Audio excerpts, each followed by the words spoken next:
ఉర్కొండ మండల కేంద్రంలో బీజేపీ రాష్ట్ర నాయకులు ముచ్చర్ల జనార్దన్ రెడ్డి ఆధ్వర్యంలో ఇంటింటికి తిరుగుతూ కమలం పువ్వు గుర్తుకు ఓటు వేసి అరుణమ్మను గెలిపించుకోవాలని తెలియజేయడం జరిగింది. జనార్దన్ రెడ్డి మాట్లాడుతూ నరేంద్ర మోడీ ఆధ్వర్యంలో భారతదేశం ఎంతో అభివృద్ధి చెందిందని, రాబోయే ఎన్నికల్లో బీజేపీకి ఓటు వేసి అరుణమ్మను ఎంపీగా గెలిపించుకొని నరేంద్ర మోడీ మరోసారి ప్రధానిగా చేసుకోవాల్సిన బాధ్యత మన అందరిపైన ఉందని తెలియజేయడం జరిగింది. అంతేకాకుండా ఈ ఎన్నికల్లో ఉర్కొండ మండల కేంద్రం నుండి బీజేపీకి భారీ మెజార్టీతో ఓట్లు వేసి కాంగ్రెస్ పార్టీకి గట్టిగా బుద్ధి చెప్పాలని, రాబోయే తరానికి బీజేపీ మనందరికీ అండదండలుగా ఉంటుందని తెలియజేయడం జరిగింది.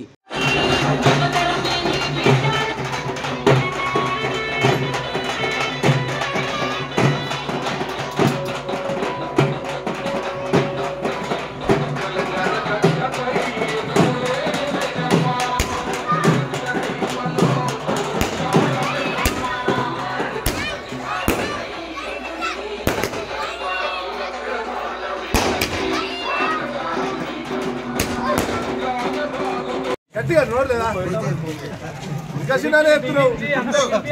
జై బీజేపీ కమలం పువ్వు గుర్తుకే